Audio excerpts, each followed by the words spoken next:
Do educate friends, then do the rest. Hello everyone, this is Sapna Singh and welcome to the channel Do Educate. आज discuss करने वाले हैं first law of thermodynamics. देखेंगे क्या होता है। First law of thermodynamics.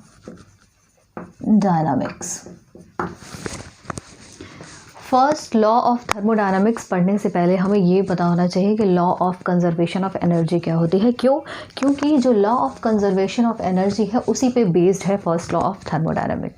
ठीक, तो पहला क्वेश्चन क्या बनता है कि फर्स्ट लॉ ऑफ थर्मोडायनामिक्स किस पे बेस्ड है, तो इसका है आंसर लॉ ऑफ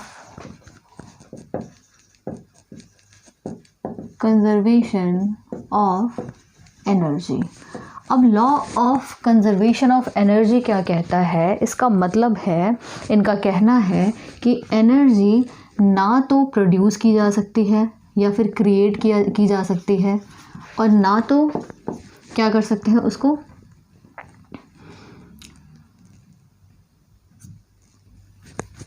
डिस्ट्रॉय की जा सकती है। दिमाग बंद हुआ पड़ा है। ठीक है, तो फर्स्ट लॉ ऑफ थर्मोडायनामिक क्या कहता है कि law of conservation of energy जो है वो क्या इसके ऊपर बेस्ड है, और एनर्जी ना तो क्रिएट की जा सकती है ना ही डिस्ट्रॉय की जा सकती है। ये क्या है, ये कहता है law of conservation of energy. बात समझ में आ गई होगी कि फर्स्ट लॉ ऑफ थर्मोडायनामिक किस पे बेस्ड है, तो पहला इसका आंसर है कि law of conservation of energy पे बेस्ड है। Law of conservation of energy क्या कहती है कि जो एनर्जी है वो ना ही क्रिएट की जा सकती है और ना ही उसको हम डिस्ट्रॉय कर सकते हैं। ठीक, तो जो फर्स्ट लॉ ऑफ थर्मोडायनामिक है वो किस पे बेस्ड है, इस पे बेस्ड है। इसमें होता क्या है वो देख लेते हैं। कोई साइकिल है, साइकिल आप कह सकते हो कि साइकिल क्या होता है, प्रोसेसेस जो होते हैं, कई सारे प्रोसेस का समेशन जो होता है वो क्या होता है, वो सारे मिला के एक साइकिल को बनाते हैं। तो अगर कोई थर्मोडायनामिक साइकिल है, अगर कोई सिस्टम है और उस पर एक साइकिल कंप्लीट हो रही है उस सिस्टम पे, तो जो भी उसमें हीट होगी वो किसके बराबर होगी, वो क्या होगी, वर्क के बराबर होगी। और कौन सा हीट और कौन सा वर्क, जो हीट होगी, कौन सी हीट होगी, वो होगी heat supplied to the system. D, ये जो है क्यू क्या है, क्यू जो है वो है heat supplied to the system,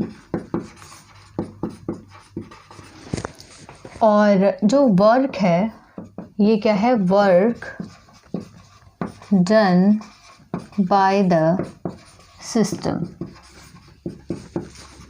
on surrounding. तो ये क्या कहना चाहते हैं कि फर्स्ट लॉ ऑफ थर्मोडायनामिक क्या कहता है कि अगर कोई सिस्टम है और वो थर्मोडायनामिक साइकिल से उस पे हो रही है, या उससे आप कह सकते हो कि कोई थर्मोडायनामिक साइकिल है किसी सिस्टम के लिए, तो जो नेट हीट सप्लाइड है, नेट हीट सप्लाई हो रही है किसको, सिस्टम को, वो किसके इक्वल होगी, नेट वर्क के इक्वल होगी, जो कि सिस्टम के लिए काम किया जाएगा। ठीक, heat supply to the system is equals to work done by the system on surrounding. तो ये जो हीट है और ये जो वर्क है उसका क्या है, यहाँ पे देख लेते हैं कि कोई प्रोसेस साइकिल है जो 1 से 2 जा रही है। इसको मान लेते हैं ये कोई प्रोसेस है, आप इसको x ले लो, ये प्रोसेस जो है वो y है। 1 से 2 गया x रास्ते से, 2 से 1 आ रहा है y रास्ते से। तो इनमें जो अगर हम फर्स्ट लॉ ऑफ थर्मोडायनामिक को अप्लाई करें, अगर ये इसको अप्लाई करें, ये क्या है इसको मैं बता देती हूँ। ये जो इंटीग्रेशन का साइन है और ये जो सर्कल बना है, इसका मतलब क्या है, ये जो है ये क्या है, समेशन है, सम है किसका, हीट का, सम ऑफ हीट। और ये जो है इस तरीके से जो लिखा हुआ है ये क्या है, sum of work, sum of work है। उस कंप्लीट साइकिल के लिए क्या है, सम ऑफ वर्क है। तो अगर इस साइकिल की अगर हम बात करते हैं, इस साइकिल में अगर देखा जाए तो यहाँ पे जो इसकी वैल्यू होगी, heat is equals to work की वैल्यू होगी 1 से 2 के लिए अगर x ले लिया हमने तो q क्या हो जाएगा, q x हो जाएगा। दूसरा क्या है, प्लस Q ऑफ y हो जाएगा, क्योंकि टोटल हीट कितनी होगी, जो x प्रोसेस में हीट होगी प्लस y प्रोसेस में जो हीट होगी, दोनों का समेशन वही होगा, क्या होगा, टोटल हीट निकल जाएगी।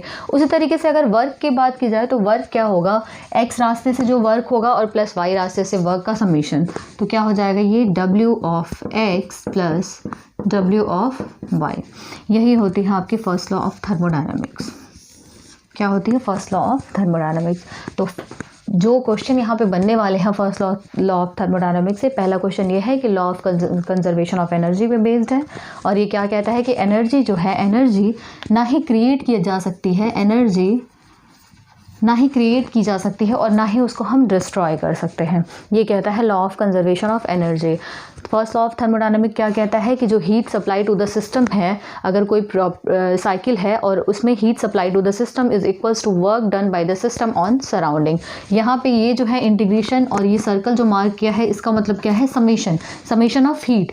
साइकिल में, उस साइकिल में जितने प्रोसेस हैं उस प्रोसेस के हीट का समेशन है ये, और ये जो है इंटीग्रल ऑफ W आप कह सकते हो इसको कि जितने भी वर्क हो रहे हैं, जितने भी, यहाँ पे क्या हमने दो प्रोसेस को शो किया है, 1 से 2 और 2 से 1। हो सकता है इसमें 3 या 4 प्रोसेस हो। अगर 3 या 4 प्रोसेस होते हैं, अगर 3 भी प्रोसेस होते हैं तो मान लो x है, y है और z है, तो वहाँ पे q की वैल्यू क्या होगी, qx plus qy plus qz हो जाएगी। वर्क की वैल्यू की बात की जाए तो क्या हो जाएगा, यहाँ पे wx, wy और wz हो गए। जितने प्रोसेस होंगे उस साइकिल में उतने प्रोसेस का समेशन होगा ये, ठीक। तो ये बात हो गई इसकी। तो फर्स्ट लॉ ऑफ थर्मोडायनामिक हमने देख लिया कि यही चीज़ होती है। एक, अब इसका यूज़ कैसे कर सकते हैं हम, फर्स्ट लॉ ऑफ थर्मोडायनामिक, ये तो हमने देखा कि हम साइकिल में यूज़ कर रहे हैं इस तरीके से इसको, ये कंप्लीट साइकिल की बात कर रहे हैं। अगर एक प्रोसेस की बात की जाए यहाँ पे, ये हमने किसके लिए देखा, साइकिल के लिए देखा है। साइकिल मतलब आपको मैंने बताया हुआ है, साइकिल क्या होती है कि ढेर सारे प्रोसेस को मिला के क्या होती है, साइकिल बनती है। और प्रोसेस क्या होता है, अपने आप में एक फेज़ होता है 1 से 2 तक, ठीक। साइकिल क्या होती है, इस तरीके से कोई साइकिल हो गई, ये मान लो ये क्या है 1 2 3 4, अगर किसी डायग्राम पे शो कर दो तो क्या हो गया, ये एक साइकिल है। लेकिन ये जो 1 से 2 है या 2 से 3 है या 3 से 4 है या 4 से 1, ये क्या है, एक प्रोसेस है, ठीक। समझ में आ रहा होगा, 1 2 3 4 ये क्या कंप्लीट करता है, एक साइकिल को दिखाता है। लेकिन अगर प्रोसेस की बात की जाए तो 1 2 क्या है, एक प्रोसेस है। 2 से 3 क्या है, ये भी एक प्रोसेस है। 3 से 4 ये भी प्रोसेस है, और 4 to 1 जो है ये भी क्या है, प्रोसेस है। बात समझ में आ गई होगी। प्रोसेस से मिला के साइकिल बनता है, और जितने भी प्रोसेसेस होते हैं वो अलग अलग, उनको हम क्या कहते हैं, जैसे 1 से 2 हो गया वो एक अलग प्रोसेस हो गया, 2 3 एक अलग हो गया, 3 4 एक अलग हो गया, 4 से 1 क्या हो गया, एक अलग प्रोसेस हो गया। तो अभी हमने फर्स्ट लॉ ऑफ थर्मोडायनामिक्स में क्या देखा था, हम एक कंप्लीट साइकिल की बात कर रहे थे। अगर प्रोसेस में अप्लाई करना हो फर्स्ट लॉ ऑफ थर्मोडायनामिक को, अगर हमें प्रोसेस में अप्लाई करना हो, किसी एक पर्टिकुलर प्रोसेस में अप्लाई करना हो, तो वहाँ पे क्या होता है,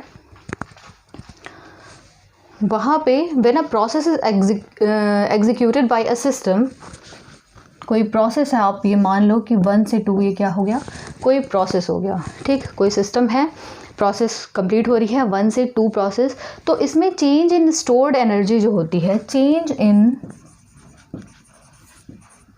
इन स्टोर्ड एनर्जी, वो किसके इक्वल होगी, वो होगी heat interaction minus network interaction के। Heat interaction minus work interaction के, ठीक। बात समझ में आ गई होगी, क्या है ये, change in stored energy is equals to heat interaction minus work interaction. अब चेंज इन स्टोर्ड एनर्जी क्या होती है, स्टोर्ड एनर्जी जो होती है उसको हम क्या करते हैं, ई से डिनोट करते हैं। जो एनर्जी होती है, एनर्जी यहाँ पे आप इसको इस तरीके से लिख लो, जो एनर्जी है इसको हम ई से डिनोट करेंगे, जो हीट है इसको हम क्यू से डिनोट करेंगे, और जो वर्क है इसको हम किससे डिनोट करेंगे, डब्ल्यू से डिनोट करने वाले हैं। पूरे फर्स्ट लॉ ऑफ थर्मोडायनामिक में हम क्या करेंगे, एनर्जी को ई से लिखेंगे, क्यू जो होगी वो हीट होगी, और जो वर्क होगा वो क्या होगा, डब्ल्यू होगा, ठीक। तो change in stored energy, change means delta E, change यही होता है ना, टेम्परेचर का चेंज होता है तो डेल्टा टी लिख देते हैं। तो इसी तरीके से चेंज इन स्टोर्ड एनर्जी, जो एनर्जी का जो चेंज होगा वो क्या होगा, डेल्टा ही हो जाएगा। हीट का interaction Q minus work interaction W। ठीक, प्रोसेस जा रहा है 1 से 2 तक, 1 से 2। चेंज इन एनर्जी अगर देखी जाए यहाँ पे तो क्या होता है, चेंज इन एनर्जी या किसी भी चीज़ का जो चेंज होता है वो क्या होता है, फाइनल माइनस इनिशियल होता है। तो final minus initial, it means कि जो एनर्जी होगी, final energy minus initial energy will be delta E. तो यहाँ पे फाइनल पोजीशन क्या है, 2 है, इट मीन्स कि E2 माइनस इनिशियल क्या है, 1 है, E1 is equals to heat minus work. इसका मतलब अगर किसी प्रोसेस के लिए अप्लाई करना हो, प्रोसेस, यहाँ पे एक पर्टिकुलर प्रोसेस की बात की जा रही है कि अगर कोई थर्मोडायनामिक साइकिल में, अगर एक पर्टिकुलर प्रोसेस में, किसी भी थर्मोडायनामिक साइकिल में अगर किसी पर्टिकुलर प्रोसेस पे फर्स्ट लॉ ऑफ थर्मोडायनामिक्स को अगर अप्लाई करना हो तो हम वहाँ पे क्या करेंगे, वहाँ पे change in stored energy is equals to heat interaction minus work interaction. Heat change in stored energy जो होती है वो क्या होती है, change in E, delta E से डिनोट करेंगे। यहाँ पे एनर्जी ई है, क्यू जो है हीट है, वर्क जो है वो क्या है, डब्ल्यू है। तो change in energy it means की final energy minus initial energy, final is E2 minus E1 is equals to Q minus W। It means कि इनिशियल पोजीशन पे जो एनर्जी होगी माइनस फाइनल पोजीशन पे जो एनर्जी होगी माइनस इनिशियल पोजीशन पे energy is equals to heat interaction. 1 से 2 point पे जितना हीट इंटरैक्ट हो रहा है, 1 से 2 पॉइंट के बीच में, इस प्रोसेस के बीच में जितना भी हम हीट इंटरैक्ट कर रहे हैं वो Q होगा, माइनस अगर वर्क इंटरेक्शन 1-2 प्रोसेस में जितना वर्क इंटरेक्शन होगा माइनस कर देंगे तो डेल्टा ई की वैल्यू निकल जाएगी। क्वेश्चन ऐसे पूछे जाते हैं कि अगर कोई प्रोसेस है, प्रोसेस में इनिशियल और फाइनल एनर्जी दे दिया और हीट दे दिया और पूछा है वर्क कितना है, तो इसी तरीके से यही फार्मूला हम यूज़ करेंगे और हम उसको इजीली हम कैलकुलेट कर सकते हैं। एक चीज़ ध्यान हमें ये देनी है, पॉजिटिव और नेगेटिव साइन का बहुत ज़्यादा ख्याल रखना है। मैंने पहले भी बताया था कि अगर work done by the system, work is done by the system, तो ये क्या हो जाएगा, पॉजिटिव होगा। ठीक, और अगर work is done on the system, ये बाय द सिस्टम है और this is on the system, तो ये क्या हो जाएगा, नेगेटिव हो जाएगा। कभी भी अगर क्वेश्चन में दे कि work is done on the system is 5 joule कह लो, किलो जूल कह लो, work is done on the system is 5 kilo joule, तो work is done on the system is taken as negative, तो वर्क डन इट मीन्स कि minus 5 kilo joule. तो यहाँ पे जो वर्क की वैल्यू रखेंगे वो क्या हो जाएगा, Q माइनस और माइनस 5 हो जाएगा। क्यों, क्योंकि ऑन और बाय का हमें ध्यान रखना है। अगर ऑन लिखा है वहाँ पे क्या होता है, कई बार पॉजिटिव नेगेटिव साइन दे देता है क्वेश्चन में, कई बार सीधे बोल देगा on the system by the system. तो हमें अगर वर्क किया जा रहा है, वर्क के द्वारा किया जा रहा है, वर्क जो है सिस्टम के द्वारा किया जा रहा है, इट मीन्स कि पॉजिटिव होगा। अगर वर्क हो रहा है कहाँ पे, सिस्टम पर हो रहा है, सिस्टम पर काम किया जा रहा है, तो वो क्या होगा, नेगेटिव होगा। तो अगर नेगेटिव होगा तो हम क्या करेंगे, इस फार्मूले में क्या करेंगे, ये जो delta E is equal to क्या होगा, Q माइनस और W की वैल्यू माइनस ऑफ 5 लिख देंगे। सेम उसी तरीके से अगर हीट की वैल्यू बात की जाए, हीट क्या होता है, Q, heat is supplied, heat supply की जा रही है, heat supplied to the system,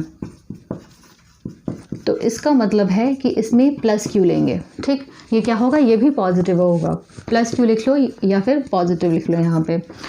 और हीट रिजेक्टेड कर दो बाय द सिस्टम, तो उसको हम क्या करेंगे, नेगेटिव लेंगे। सेम चीज़ है, heat supply to the system, अगर किसी सिस्टम पे हीट को हम सप्लाई कर रहे हैं तो वहाँ पे वो पॉजिटिव होगा, Q की वैल्यू पॉजिटिव होगी। और अगर हीट रिजेक्ट हो रहा है सिस्टम के द्वारा तो उसकी वैल्यू क्या होगी, नेगेटिव होगी। सेम ऐसे ही यहाँ पे करेंगे। अगर क्वेश्चन में लिख दिया heat rejected by the system is 10 kilo joule, तो यहाँ पे क्या हो जाएगा, Q की value, heat rejected by the system is 10 kilo joule, it means कि माइनस का 10 और माइनस पहले से था -5, इट मीन्स कि -10 और minus minus plus 5 is equals to -5। ये क्या आ गई, डेल्टा ई की वैल्यू आ गई। इस तरीके से करेंगे। इसको मैंने समझाने के लिए एक रफ वैल्यू ली थी, वैल्यू कुछ भी हो सकती है, तो आप इस चीज़ का ध्यान रखना कि सिस्टम के द्वारा काम किया जा रहा है या फिर सिस्टम पर काम किया जा रहा है, हीट सप्लाई हो रही है या फिर हीट रिजेक्ट हो रही है। पॉजिटिव नेगेटिव का ध्यान रखेंगे, ईजिली हम ऐसे क्वेश्चन को सॉल्व कर सकते हैं। तो आज फर्स्ट लॉ ऑफ थर्मोडायनामिक का जो बेसिक था वो हमने आज देखा है, बाकी आगे भी चीज़ों को हम देखेंगे। अलग अलग काफ़ी सारी चीज़ें हैं, वर्क डन को कैसे कैलकुलेट करेंगे और क्वेश्चंस भी देखेंगे इस पर। तो तब तक के लिए ओके, थैंक यू।